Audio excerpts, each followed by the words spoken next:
Kalau kita bicara soal agama Kristen, di dalamnya timbul perselisihan di sejak awal yang berselisih soal doktrin pada awalnya.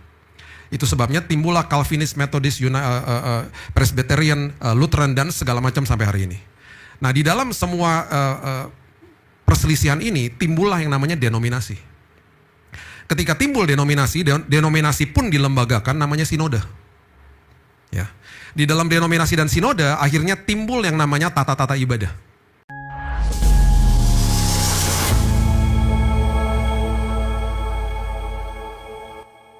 Terima kasih Tuhan buat hari yang baru, kesempatan yang baru seperti Tuhan sudah katakan kepada Maria yang duduk di kaki Tuhan, tidak ada yang bisa diambil daripadanya. Bahkan itu adalah posisi yang terbaik, duduk di kaki Tuhan. Itu sebabnya hari ini Tuhan seperti dia. Kami mau terima curahan isi hati Tuhan supaya kami makin mengerti isi hatimu. Dalam nama Yesus kami berdoa, kita sambut firman kebenaran, kita sama-sama katakan amin. Amin, amin, amin, amin. Silakan duduk, shalom. Wow. Haleluya. Sudah ngopi? Oke, gini. Kita mau meluruskan banyak hal. Karena ini merupakan satu hal yang sangat-sangat penting. Karena banyak sekali orang yang ikut Tuhan. Mereka terjebak di dalam sebuah paradigma yang salah. Dan akhirnya mereka tidak pernah belajar dari satu titik di mana kekristenan itu adalah sesuatu yang sangat indah. Dan harus bisa dibedakan antara orang Kristen dengan orang agama Kristen. Orang agama Kristen itu banyak. Orang agama Kristen itu bahkan agama nomor 1 di dunia. Setiap hari 74 sampai 76 ribu orang memeluk agama Kristen, itu data dari CBN beberapa minggu yang lalu. Baik itu dia dilahirkan dalam keluarga Kristen atau dia pindah agama. Nah, apapun itu, yang namanya agama itu harus kita bedakan dengan apa yang namanya pengikut Kristus atau yang disebut orang Kristen. Orang Kristen itu pertama kali disebut di sebuah tempat namanya Antioquia. Dan itu adalah kata ejekan yang diberikan kepada pengikut Kristus, dan mereka dikatakan mereka adalah orang-orang dari sekte Nazaret, yaitu pengikut Yesus. Kota Antioquia sekarang adalah Antakya, itu masih ada di Turki sampai hari ini. Itu adalah markas awal daripada jemaat mula-mula sebenarnya. Dan mereka dicibir, mereka dikata-katai, mereka diejek. Dan itu sebabnya mereka juga akhirnya membuktikan diri mereka esensi daripada pengikut Kristus. Dengan berjalannya waktu, akhirnya kalau kita pelajari, kita lihat bahwa ada kaisar di Roma pertama kali memeluk kepercayaan kekristenan, itu adalah Konstantin. Dan kemudian dijadikan itu agama resmi pada saat itu. Nah, yang perlu kita mengerti adalah semua kepercayaan manusia di bumi ini kepada sosok ilahi atau sosok Tuhan di atas mereka, itu semua kepercayaan itu dilembagakan namanya agama. Jadi agama adalah lembaga kepercayaan seseorang kepada Tuhan. Di dalam agama-agama ini timbul yang namanya kemudian tata ibadah, ritual-ritual di dalamnya. Kalau kita bicara soal agama Kristen, di dalamnya timbul perselisihan di sejak awal yang berselisih soal doktrin pada awalnya. Itu sebabnya timbullah Calvinis, Methodist, Presbyterian, Lutheran, dan segala macam sampai hari ini. Nah, di dalam semua perselisihan ini timbullah yang namanya denominasi. Ketika timbul denominasi pun dilembagakan namanya sinode. Ya. Di dalam denominasi dan sinode akhirnya timbul yang namanya tata-tata ibadah. Selama 27 tahun pelayanan saya masuk ke ribuan gereja, berarti sudah ribuan tata ibadah. Ada yang sebelum khotbah semuanya berlutut di bawah. Ada yang sebelum khotbah WL-nya nggak suruh berdiri sendiri. Saya sampai bingung. Kayaknya WL-nya nggak nyuruh berdiri deh. Kenapa berdiri? Rupanya udah begitu. Lagu terakhir udah di ref, udah mau khotbah berdiri, tung berdiri satu-satu. Oh gini caranya. Ada yang mic-nya nancep di sini. Saya nggak bisa jalan-jalan. Terus kalau saya buat pernyataan lucu nggak boleh ketawa. Mereka ketawa dalam hati.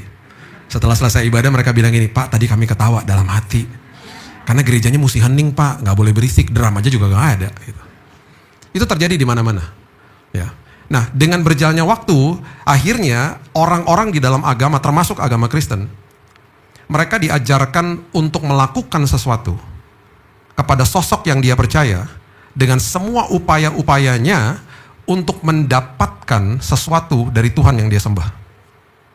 Berarti, perhatikan ini prinsip yang perlu kita ngerti, dan kalau kita ngerti ini kita merdeka. Di dalam ranah agama berarti titik mulai datang kepada Tuhan itu adalah titik memberi kepada Tuhan.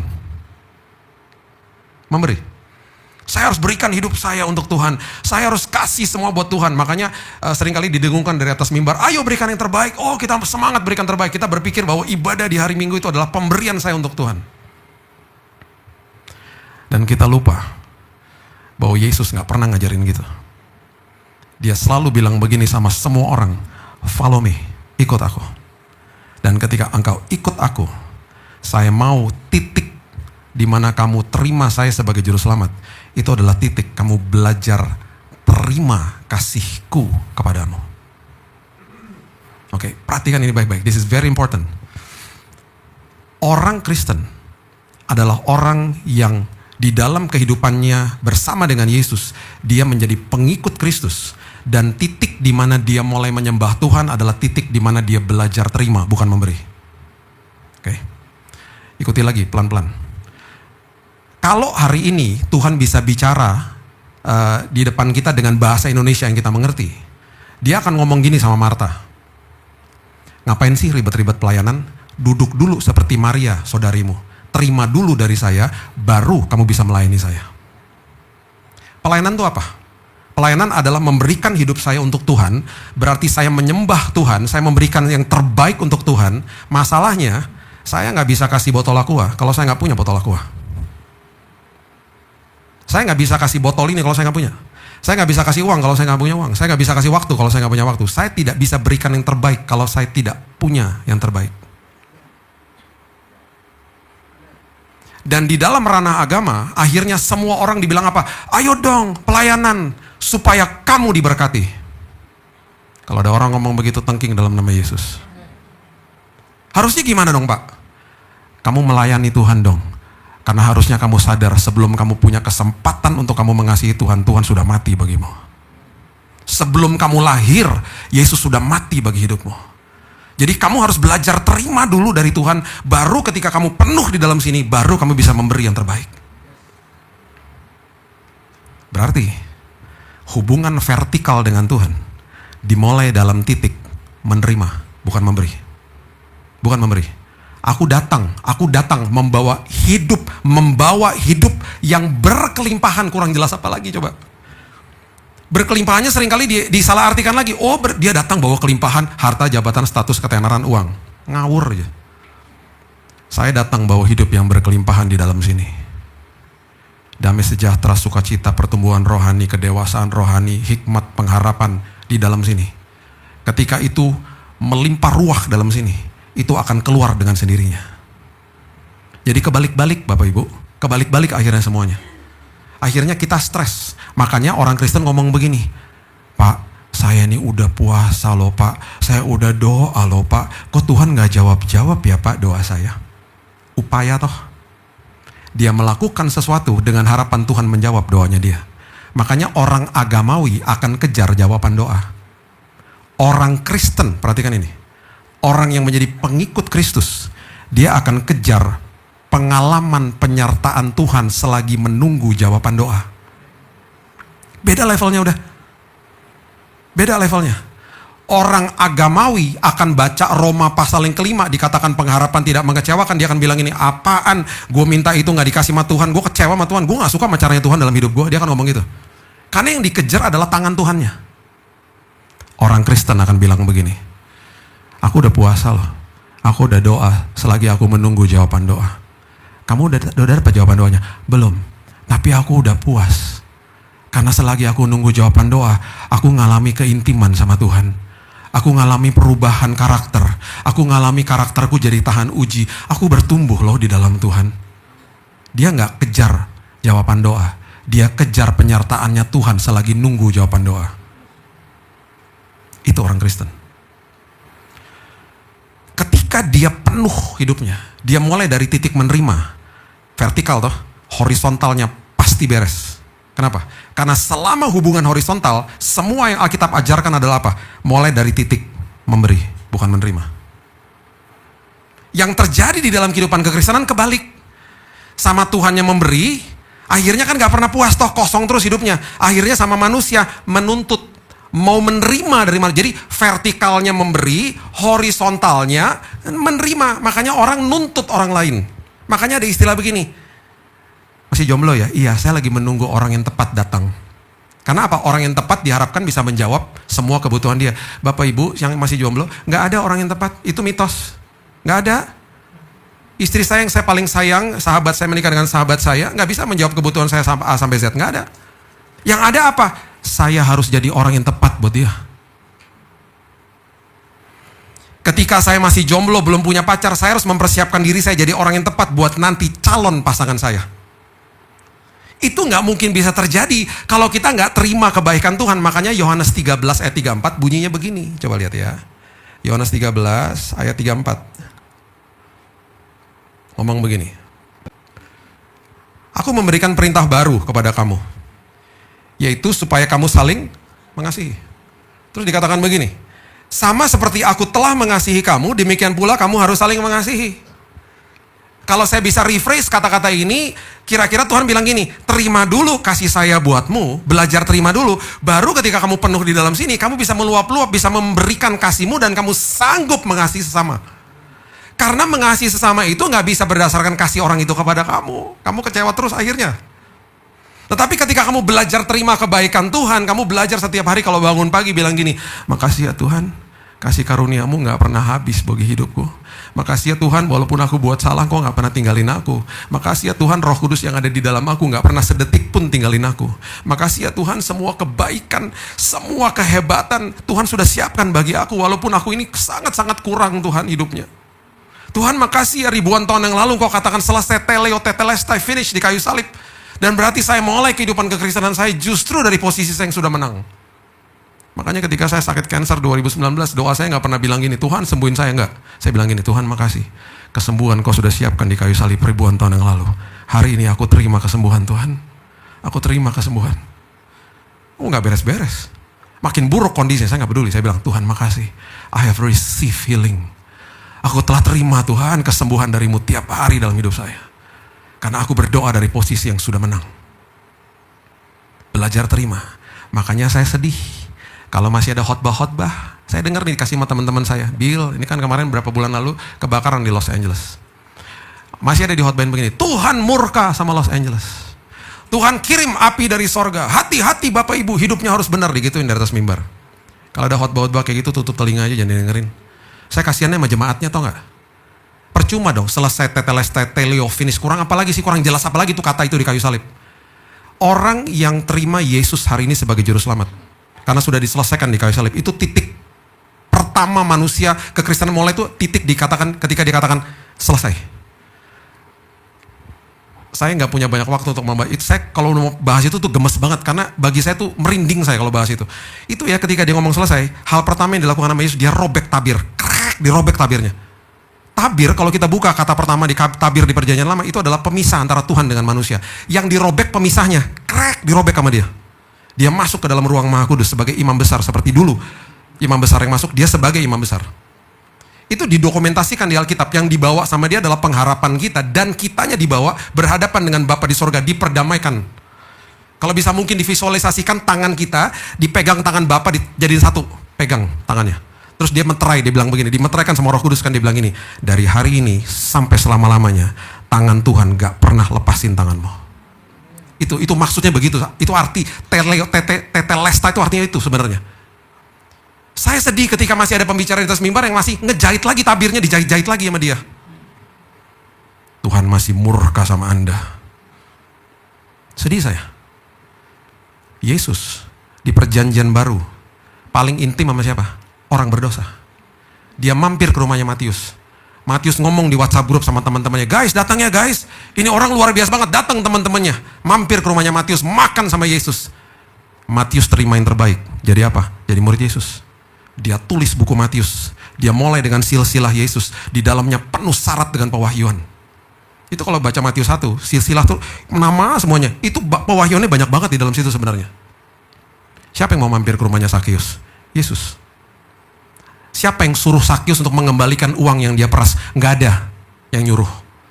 Dia balikin sendiri karena dia terima kasih Tuhan dalam hidupnya. Berkelimpahan di dalam sini, nggak ada yang suruh. I wanna give the best now. Karena belajar terima. Titik pengikut Kristus adalah titik belajar terima dari dia. Format ketaatan yang nggak pernah dibahas. Belajar terima. Penginjil pertama di perjanjian baru. Siapa? Wanita Samaria. Penginjil pertama didokumentasikan di perjanjian baru. Wanita Samaria yang suaminya banyak. Gara-gara apa? Duduk sama Yesus di sumur. Dikasih tahu, I am the living water. Kalau kamu terima saya, kamu puas hidup kamu. Kamu gak akan nyari-nyari identitasmu dalam laki-laki lagi. Penginjil pertama. Orang bertobat di Samaria. Gara-gara dia. Siapa orang yang sering bersinggungan sama dia? Agamawi. Dia sengaja buat mujizat di tengah hari Sabat. Karena dia ngajarin sama mereka, kamu udahlah jangan terjebak dalam ritual-ritual.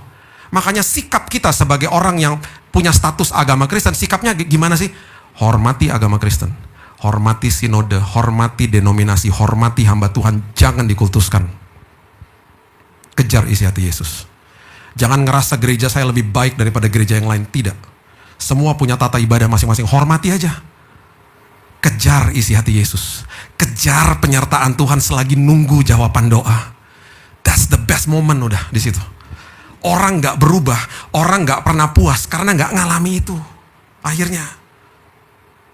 Makanya Yohanes 13 ayat 34 bilang, kalau kamu terima kasih saya, kamu penuh di sini, kamu sanggup mengasihi. Karena Alkitab bilang apa? Saling mendahului dalam memberikan hormat. Kalau dia nggak pernah ngalamin kasih Tuhan, dia nggak pernah penuh di sini, makanya dia tuntut orang lain. Makanya orang yang menuntut orang lain, semua orang salah lah sama dia udah. Dia komplain aja hidupnya, dia nyalahin orang aja semuanya. Bahkan banyak orang yang berpikir dia melayani Tuhan, tapi dia nggak nyembah Tuhan. Percuma. Orang yang melayani Tuhan belum tentu dia nyembah Tuhan. Saya pelayanan nih di sini. Bapak Ibu lihat saya di mimbar. Wah Pak Billy itu ya kalau bawa firman. Wih palanya mengkilat loh. Itu ada urapan Tuhan tuh pasti. Padahal lampu doang. Saya gak bisa divalidasi gara-gara Bapak Ibu lihat saya berdiri di atas mimbar. Gak bisa. Bapak Ibu harus validasi saya, tanya sama istri, 2 anak saya dan 2 mbak yang kerja di rumah saya. Dalam keseharian saya, di dalam tekanan saya ngapain? Apakah sama yang seperti saya khotbahin?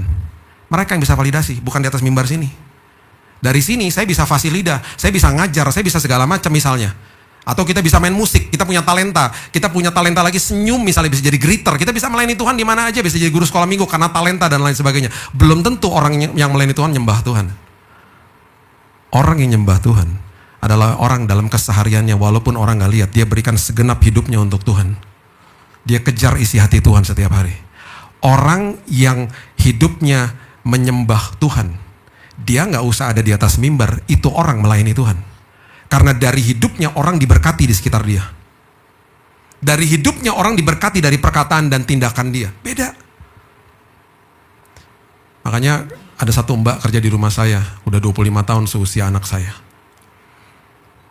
Di hari Senin, besok nih ya, besok tuh hari libur saya. Karena kan minggu tugas banyak ya. Senin tuh saya libur, biasanya saya gak ambil jadwal. Di rumah tuh biasanya kalau hari Senin tuh saya sukanya tidur sampai agak-agak siang lah gitu. Jadi biasanya kalau istri saya pergi pagi-pagi, ngantar anak atau nggak dia udah pergi olahraga gitu ya. Mbak di rumah tuh suka kadang-kadang kalau nggak ada istri saya minta uang tukang sayur sama saya.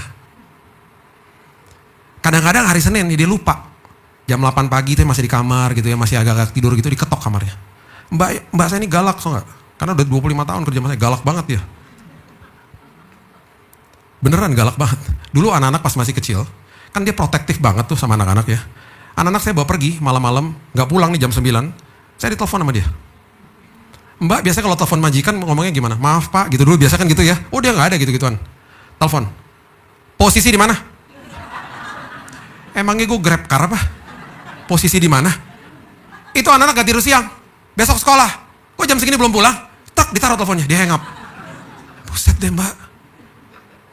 Cuman saya ketawa karena dia sayang banget sama tuh anak-anak. Kita sampai rumah tuh anak-anak udah tidur, digendong kan badannya gede kan, digendong sama dia, sambil gendong sambil ngedumel. Anak-anak dibawa-bawa aja gitu. Anak-anak gue juga kenapa lo yang sewot? Itu galak banget. Ketok kamar saya jam 8 pagi. Ngomongnya kasar kalau ngomong. Apa sih Mbak? Gitu dalam kamar kan. Uang sayur gitu. Terus saya buka kamar kan. Hari Senin loh. Mata saya masih begini. Mbak ini hari apa? Terus dia baru ingat kan. Astagfirullahaladzim. Oh iya hari Senin, ya ampun, maaf pak gitu. Dia langsung pergi. Saya gak bisa tidur. Apakah saya ngamuk-ngamuk sama dia? Mulai besok tutup tuh portal-portal. Tukang sayur gak ada akses sini. Gak usah makan sayur, semua di rumah makan daging aja. Saya ngomong gitu, enggak. Mereka yang tahulah keseharian saya kayak gimana. Makanya saya sedih ketika saya naik ke sebuah mobil, berapa tahun yang lalu ada diakones gereja, suruh saya masuk ke mobilnya, dianterin pulang, baru duduk 5 menit, supirnya curhat sama saya. Pak, ada kerjaan gak buat saya? Kerjaan? Mobilnya bagus, gaji bagus, ngapain minta kerjaan? Kenapa emang mas? Nangis tiba-tiba. Saya sedih pak, kerja di sini sama ibu yang tadi. Kenapa emang? Setiap hari saya dianjing-anjingin pak. Anjing-anjingin? Iya pak, belok kiri salah anjing, belok kanan salah anjing. Sampai saya mimpi anjing pak. Dianjing-anjingin sama siapa? Ya ibu yang tadi. Saya bilang ini nggak mungkin pak, itu ibu baik banget. Saya kenal dia waktu itu saat itu ya. Saya udah kenal itu 6 tahun pak. Saya bolak-balik kan ke gereja ini, saya kenal dia diakones gereja kok. Tau gak dia bilang apa? Kalau hari Minggu dia baik pak. Kalau udah Senin sampai Sabtu pak gak karu-karuan pak. Semua dianjing-anjingin sampai anjing di rumah juga takut sama ibu pak. Saya terganggu banget loh hari itu. Dan dia udah siapin kertas, udah tulis nomor teleponnya dia. Jadi waktu saya keluar dari mobil, Pak ini ya pak nomor telepon saya. Kalau ada lowongan ya pak saya mau pindah pak. Terus dia bilang gini, ingat saya pak, ingat saya. Saya rasa seperti Yesus di kayu salib. Ketika penjahatnya ngomong, ingat aku sebelum masuk Firdaus. Nomornya hilang, kalau nggak suruh kerja di sini aja. Supirnya. Terganggu saya. Melayani Tuhan, kelihatannya melayani Tuhan toh. Hari Minggu. Tapi hidupnya nggak ada penyembahan kepada Tuhan. Itu banyak orang kayak begitu. Makanya gimana kita bisa jadi orang yang tepat bagi orang lain, kalau nggak pernah terima kasih Tuhan. Jadi, kalau kita mengerti ini, saya cuma mau bagikan ini aja Bapak Ibu ya. Coba lihat, di dalam kehidupan ini ada yang namanya sekolah kehidupan. Di dalam kehidupan ini ketika saya katakan tadi kita berdoa, itu kan ada yang namanya penantian jawaban doa toh. Penantian jawaban doa seringkali sama Tuhan dibiarkan menjadi sekolah kehidupan. Itu namanya proses sanctification sebenarnya. Dikuduskan tiap hari, pembaharuan budi tiap hari, itu terjadinya begitu.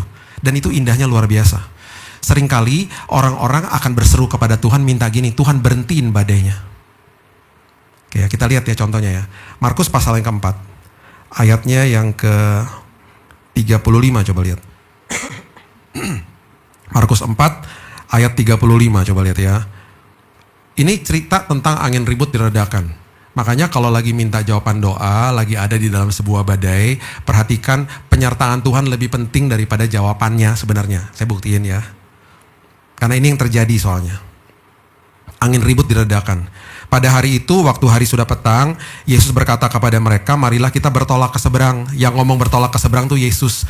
Firman keluar dari mulutnya. Berarti ketika dia bilang marilah kita bertolak ke seberang, dia berkeinginan, berkehendak pergi ke seberang. Berarti sama dengan kita pasti sampai ke seberang dengan selamat.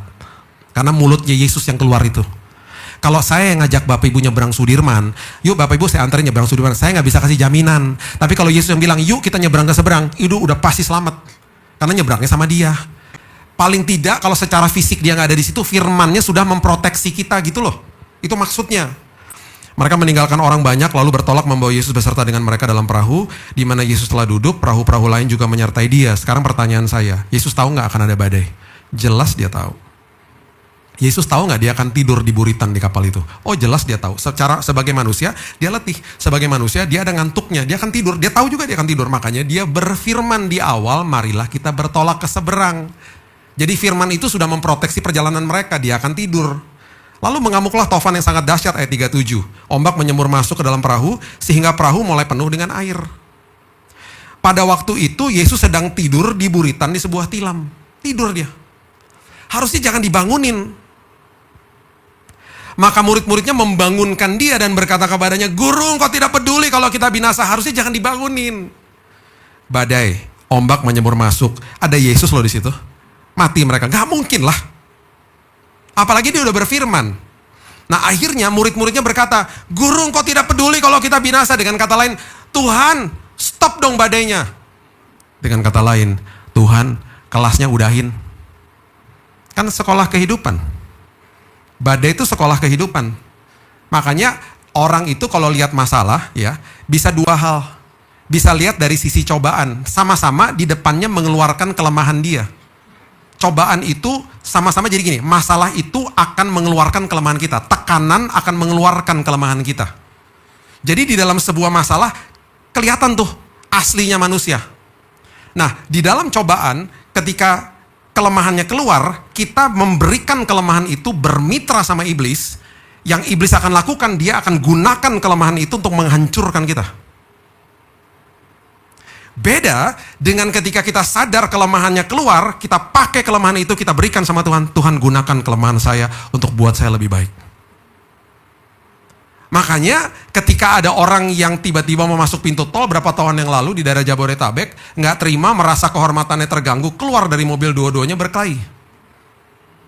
Karena tekanan mengeluarkan keaslian. Berarti mereka berdua itu adalah orang yang gampang marah, orang yang gampang emosi, orang yang gampang tersinggung, merasa kehormatannya terganggu, keluar dua-duanya dari mobil, pukul-pukulan, satu mati. Padahal harusnya apa? Ketika kelemahannya keluar, saya gunakan kelemahan itu bersama dengan Tuhan supaya di uji yang berikutnya lagi saya lulus. Itu ujian, makanya namanya bukan cobaan. Makanya namanya ujian matematika. Ketika kita dapat hasilnya, aduh nomor 2 salah ya, aduh aku gak belajar, aduh formulanya aku gak ngerti. Kita belajar lagi toh. Nanti ketika ada remedial, ada ujian lagi, bisa akhirnya. Itu namanya ujian. Jadi di dalam sekolah kehidupan, jangan kabur dari kelasnya. Jangan di stop kelasnya. Jangan keluar dari kelasnya sebelum pelajarannya selesai. Sekolah kehidupan seringkali dikemas dengan yang namanya badai hidup. Mereka bilang, guru engkau tidak peduli kalau kita binasa. Yesus bangun, dia bangun. Dengan kasih karunia, dengan kemurahan hatinya dia bangun, dia menghardik angin itu, dia katakan kepada danau itu, diam tenanglah. Lalu angin reda dan danau menjadi teduh sekali. Kalau saya bisa tambahkan atas permintaan murid-muridnya. Kenapa saya berani katakan begitu? Karena ayat berikutnya mengatakan begini. Saya nggak akan bilang begitu kalau ayat berikutnya mengatakan begini misalnya. Lalu Yesus berkata kepada mereka, makasih ya udah bangunin saya, hampir kita mati bareng. Dia ngomong gitu? Enggak. Aduh untung loh kamu bangunin saya, hampir kita mati bareng. Dia gak ngomong gitu. Dia gak setuju sebenarnya. Dia bilang begini, kenapa kamu begitu takut? Dan kalimat yang kedua ini nampar banget, dia bilang begini, kenapa kamu gak percaya sama saya? Kan saya udah bilang, I've spoken, bahwa kita akan sampai ke seberang, kita bertolak ke seberang, pasti sampai ke seberang. Perhatikan, ketika kelasnya di stop, ketika pelajarannya di stop, ketika orang kabur dari kelas, ketika orang gak masuk kelas, ketika orang tidak menyelesaikan sekolah kehidupannya. Perhatikan apa yang terjadi, ayat yang ketiga, ayat yang 47. Mereka menjadi sangat takut, udah takut menjadi makin takut artinya. Dan perhatikan ini. Dan berkata seorang kepada yang lain, siapa gerangan orang ini? Sehingga angin dan danau pun taat kepadanya. Karena kelasnya di stop, mereka akhirnya gak mudeng. Siapa ya ini orang? Oke. Sekarang coba lihat Matius pasalnya yang ke-12. Matius pasalnya yang ke-12. 14 maksud saya. Matius 14 ayat 22. Sama-sama. Sama-sama badai. Coba lihat ya. Matius 14 ayat 22. Sesudah itu Yesus segera memerintahkan murid-muridnya naik ke perahu dan mendahuluinya ke seberang. Dia bilang, guys duluan ya guys. Duluan. Sementara itu ia menyuruh orang banyak pulang karena dia mau doa. Kembali sama, firmannya mengatakan go. Kalau dia ngomong udah pasti sampai ke seberang dengan selamat. Dia tahu akan ada badai. Oh jelas dia tahu. Setelah orang banyak disuruhnya pulang, Yesus naik ke atas bukit untuk berdoa seorang diri. Ketika hari sudah mulai malam, ia sendirian di situ. Perahu murid-muridnya sudah beberapa mil jauhnya dari pantai, diombang-ambingkan gelombang karena angin sakal. Akhirnya ayat yang ke-25, kira-kira jam 3 malam datanglah Yesus kepada mereka berjalan di atas air. Ini kalau kita lihat kronologisnya dan expositionnya, itu dari jam dia suruh mereka pergi sampai dia hadir di jam 3 itu 6 jam. 6 hours. Ada kemungkinan mereka berjam-jam ada di atas gelombang air yang begitu mengerikan pada saat itu. Di saat ini, di dalam badai, sekolah kehidupan berjalan. Pelajaran demi pelajaran diberikan sama dia. Pertama, saya adalah Tuhan yang menguasai badai. Saya berjalan di atas ombak. Gak di stop loh badainya. Murid-muridnya tidak ada dokumentasi minta diberhentikan badainya. Hal yang indah mulai terjadi. Ketika murid-muridnya melihat dia berjalan di atas air, mereka terkejut dan mereka berseru. Ya, itu hantu. Lalu berteriak-teriak karena takut. Tetapi segera Yesus berkata kepada mereka, tenang, aku ini jangan takut. Pelajaran yang kedua, setelah dia kasih tahu sama mereka, aku berjalan di atas badai, aku mengatasi badai. Yang kedua, jangan takut nak. Pelajaran demi pelajaran mereka terima. Lalu Petrus berseru dan menjawab dia, Tuhan, apabila engkau itu, suruhlah aku datang kepadamu berjalan di atas air. Kata Yesus, datang. Maka Petrus turun dari perahu, berjalan di atas air, mendapatkan Yesus. Pelajaran yang ketiga, terjadi mujizat di tengah-tengah badai. Petrus sempat jalan loh di atas air. Terus tiba-tiba karena ketika dirasanya tiupan angin ayat 30, takutlah Petrus dan mulai tenggelam dan dia berteriak, Tuhan tolong aku. Segera Yesus mengeluarkan tangannya memegang dan berkata, hai orang yang kurang percaya, mengapa kau bimbang? Pelajaran yang berikutnya, kalau di dalam badai, fokus sama Tuhan. Pertama, jangan takut, jangan bimbang. Mujizat terjadi di tengah badai. Dan ini yang terjadi. Lalu mereka naik ke perahu. Ayat 32. Dan angin pun redalah. Kalau saya bisa tambahkan, tanpa permintaan murid-muridnya. Berarti apa? Yang meredakan adalah Yesus sendiri. Kelasnya yang selesaikan Yesus. Bukan dipaksa selesai kelasnya. Selesai kelasnya yang selesaikan Yesus. Perhatikan ayat yang ke-33. Orang-orang yang ada di atas perahu menyembah dia, katanya, sesungguhnya engkau anak Allah. Ketika kelasnya selesai, kita akan dibuat mengerti isi hati Tuhan yang sebenarnya. Makanya penyertaan Tuhan di tengah-tengah badai itu sangat penting untuk dinikmati. Penyertaan Tuhan di tengah-tengah badai itu perlu dimengerti bahwa saya nggak mau minta Tuhan stop badainya, karena saya tahu dia berjalan bersama saya di tengah-tengah badai. Saya akan membiarkan kelas sekolah kehidupan ini selesai, karena di ujung daripada ini semuanya saya akan makin mengerti siapa dia. Itu sama aja ketika saya berjalan dengan seseorang pergi ke Singapura misalnya. Kalau saya terbang dengan dia, duduk di samping saya di pesawat, kenalan on the way ke Singapura berapa? 1,5 jam. Saya akan pasti cuman ngobrol, paling tukar-tukar nomor HP gitu ya. Nanya-nanya pertanyaan yang hanya di permukaan aja. Basa-basi lah. Nama juga ketemu di pesawat. Sampai di Singapura kita tukar-tukar nomor HP, kita kembali ke Indonesia. Satu hari saya ketemu dia di mall, saya cuman bilang sama istri saya, itu orang pernah duduk di samping saya. Saya statusnya sama dia kenalan. Bayangin kalau saya sama dia jalan kaki ke Singapura, 1 bulan baru nyampe. Lewat tol Merak sana, bawa ransel ya, karena budget terbatas jadi kita bawa tenda aja. Nyebrang sampai Selat Sunda, sampai ke Lampung, jalan kaki Pekanbaru, Kepulauan Riau, Batam, terus naik ferry sampai ke Singapura 1 bulan. Di hari pertama ya kenalan. 30 hari loh stuck sama dia. 24 hours dikali 30 hari. Besoknya gak mungkin dong kenalan lagi. Maaf, nama lu siapa kemarin? Gue karena botak jadi nguap semua nih memori. Enggak lah, besok udah gak nanya-nanya lagi. Besok kita udah mulai curhat-curhatan tentang masa lalu. Pergumulan hari ini, harapan masa depan. Kita lewatin suka duka sama-sama, lewatin banjir sama-sama, lewatin panas sama-sama, lewatin Indomie tinggal satu makan berdua sama-sama, suka duka sama dia. Setelah 1 bulan, sampai di Singapura jalan kaki sama dia. Saya akan katakan kepada Bapak Ibu, Bapak Ibu kenalin dong sahabat baru saya. Karena saya makin kenal siapa dia. Tuhan makanya gak akan ajak kita cepat-cepat.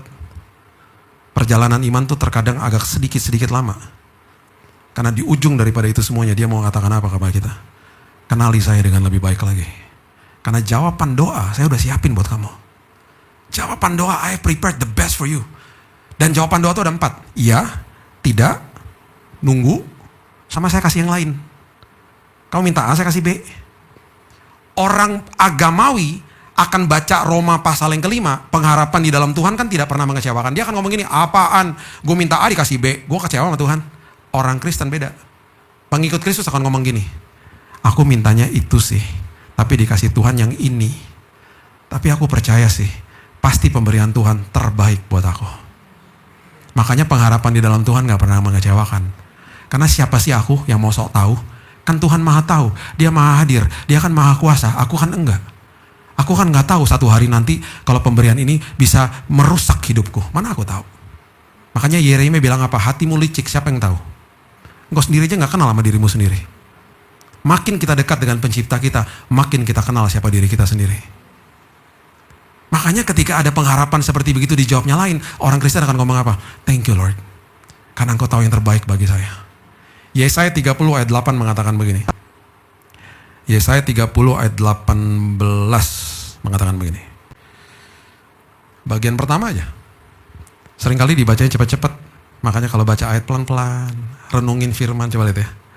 Sebab itu Tuhan menanti-nantikan apa? Saatnya toh. Hendak menunjukkan kasih-Nya kepada kamu. Sebab itu Ia bangkit hendak menyayangi kamu. Sebab Tuhan adalah Allah yang adil, berbahagialah semua orang yang menanti-nantikan Dia. Bagian pertama aja, coba ulang lagi deh. Sebab itu Tuhan menanti-nantikan apa? Saatnya. Seolah-olah Tuhan juga gak sabar. Dia menanti-nantikan saatnya, dia menanti-nantikan waktunya, dia menanti-nantikan kairosnya, waktu yang tepat, waktu yang terbaik untuk memberikan jawaban doa sama kita semuanya. Nah, jawaban doa itu akan diberikan tergantung sama responnya kita. Di dalam semua masalah manusia akan bereaksi. Saya dapat vonis mati 3 bulan dari dokter, reaksi pertama apa? Takutlah, nangislah. Pak, usia Bapak tinggal 3 bulan. Paling lama 6 bulan, Pak. Kanker yang ada di dalam darah Bapak, 85% dari tubuh Bapak, darah Bapak, itu all cancer udah. You have no chance to live. Bapak akan di kemo, kami akan masukkan kemo yang paling berat, Pak. Dari hasil kemo itu setelah 1 minggu, Bapak akan masuk ICU, Bapak akan pakai ventilator, Bapak koma mati, Pak. Saya bilang gini, ngapain diobatin kalau gitu, Dok? Ya karena there's no other chance, udah gak ada lagi. Ini the last resort, that's it. Tolong tanda tangan ya Pak, Bu. Karena kalau sampai Bapak meninggal supaya Ibu gak tuntut rumah sakit. Kita seperti tanda tangan death certificate. Dokternya keluar, nangis gak? Ya nangislah. Takut gak? Ya takutlah. Itu kan reaksi. Respon itu adalah sesuatu tindakan atau sesuatu perkataan yang sudah terkalkulasi. Respon adalah tindakan saya, tindakan Bapak Ibu yang sudah direnungkan, yang sudah dipikirin. Nah, kalau direnungkannya salah, responnya juga salah. Reaksi takut, responnya nggak boleh hidup di dalam ketakutan. Reaksinya sakit hati nih, disakitin sama orang. Responnya saya tidak akan hidup di dalam kepahitan. Di dalam reaksi kita nggak bisa kontrol. Sakit hati kita nggak bisa kontrol, kepahitan kita bisa kontrol. Takut saya nggak bisa kontrol, hidup di dalam ketakutan kita bisa kontrol. Jadi ketika akhirnya mujizat terjadi dan lain sebagainya terjadi, kita nikmati penyertaan Tuhan selama itu. Anak-anak saya juga diubahkan Tuhan. Ketika orang tiba-tiba datang kepada saya ngomong gini, Bill, lu dapat mujizat kesembuhan? Bukanlah. Mujizatnya apa dong? Mujizat yang gue terima. Gue, istri gue sama 2 anak gue diubahkan Tuhan. Itu mujizatnya. Kesembuhannya bonus. Karena kesembuhan Tuhan tinggal balikin tangan sembuh. Tetapi yang namanya perubahan karakter memerlukan respon dari kita. Makanya Tuhan menanti-nantikan saatnya. Dia juga udah punya kado terindah, dia punya jawabannya sudah, tetapi dia harus tahu juga kapan respon kita. Makanya orang tua ketika mau memberikan kado kepada anak-anaknya, ketika masuk ke dalam toko mainan, ada panduan di dalam di box-box mainan. 2-4, 6-8, 10-12. Jadi anak yang 2 tahun harus dibeliin mainan yang 2 tahun. Dia nggak bisa kasih mainan yang 14 tahun. Apakah dia menanti-nantikan satu hari nanti dia akan memberikan mainan yang 14 tahun ke atas? Oh jelas. Kan anaknya harus tumbuh dewasa dulu. Itu sebabnya Tuhan pun menanti-nantikan saatnya. Tuhan pun menanti-nantikan kairosnya, waktunya. Di mana dia nanti sudah siapkan semua terbaik untuk itu. Jadi kalau ada kelas, jangan di skip kelasnya. Gak usah teriak-teriak sama Tuhan, berhentiin badainya. Dulu anak saya Raina sekarang udah 25 tahun. Kalau dulu waktu masih kecil, kita punya dating time berduaan. Saya setiap minggu dating time berdua sama dia. Pergi ke mall lah dan lain sebagainya. Seringkali kita terjebak di belakang lift berduaan. Dan seringkali dia tarik-tarik celana saya. Dad, lift me up, please lift me up. Gendong dong. Dan berkali-kali saya bilang, nak, susah ini banyak orang, sabar ya sebentar ya. Sampai satu hari saya bener-bener baru ngeh gitu, baru sadar. Iya ya, gak enak banget loh posisinya dia. Di belakang lift, di paling belakang posisinya cuma segini pendeknya. Pemandangan itu gak nikmat banget. Yang sudah ketawa dapat pewahyuan, yang gak ngerti maksudnya apa sih. Di saat itu akhirnya saya baru mudeng nih. Iya ya, gak nikmat banget di bawah situ kan. Kita kan tinggi, anak-anak kan pendek. Saya minta permisi sama mas di depan. Mas, permisi ya mas, saya gendong dia. Dan waktu saya gendong dia, saya gak pernah lupa mukanya begini. Lega. Waktu mukanya lega, liftnya emang udah gak rame? Enggak lah, masih rame liftnya. Dan terkadang makin rame. Kenapa dia lega? Karena pandangan dia setinggi sama pandangan saya. Kalau ada badai, bilang Tuhan gendong aku Tuhan. Ubahin paradigma aku. Tiba-tiba Bapak Ibu rasa ada damai sejahtera, ada sukacita. Damainya masih ada, badainya masih ada. Masih ada. Semua perspektif berbeda tiba-tiba. Nikmati penyertaan Tuhan. Karena hidupmu akan terus naik dan tidak turun. Hidupmu akan berhasil dan beruntung karena engkau menerima kebaikan di dalam sini, bukan di tangan. Bukan. Kehidupan kekristenan dimulai dari menerima. Dan kehidupan vertikal, kehidupan horizontal akhirnya bisa memberi kepada orang-orang di sekitar kita. Kita gak akan nuntut orang lagi. Kita akan ambil keputusan, saya mau jadi orang yang tepat buat kamu. Suami istri besok bangun pagi, katakan kepada dirimu, saya mau jadi orang yang tepat buat kamu. Saya mau jadi orang yang tepat buat anak saya, buat orang tua saya. Karena saya sudah terima kebaikan dari Tuhan. Saya tutup sama ini. Tangan Tuhan yang perkasa dan sudah dinyatakan dalam kehidupan ini. Tuhan selalu mengatakan begini dalam hidup kita. Buka ayat terakhir bersama-sama saya di Yeremia pasalnya yang ke-15. Yeremia pasal yang ke-15 ayat 21 mengatakan begini. Aku akan melepaskan engkau dari tangan orang-orang jahat dan membebaskan engkau dari genggaman orang-orang lalim. Tangan kita setiap kali musim berganti, kita akan memegang sesuatu. Kita akan memegang sesuatu. Waktu kita baru lahir, seorang bayi akan cari jari daripada orang tuanya. Saya masih punya foto anak saya pegangin jari saya. Little hand grabbing your finger. Ketika kita tumbuh balita, kita akan pegang mainan. Ketika kita masuk ke dalam remaja, kita akan pegang HP hari ini. Pemuda akan pegang tangan pacar. Eksekutif muda akan pegang tangga karir. Kemudian kita masuk ke dalam ranah pernikahan. Kita akan pegang tangan pasangan kita. Kemudian kita masuk ke pensiun. Yang kita pegang stick golf. Sama alat-alat berkebun mungkin. Kemudian kita masuk ke dalam musim yang berbeda lagi, jadi tua. Kita pegang tongkat mungkin. Musim berganti, apa yang kita pegang berubah. Ada satu tangan yang tidak pernah berubah. Itu tangan Tuhan. Musim berganti, tangan itu tidak pernah melepaskan tanganmu. Itu tangan yang perkasa. Dan tangan itu selalu bilang begini, follow me, ikut aku. Dan sepanjang hidupmu, terkadang dia akan lewat lembah kekelaman. Terkadang dia akan lewat badai. Dan dia selalu ingatkan begini, I'm here with you. Tidak pernah sedetik pun aku tinggalkanmu.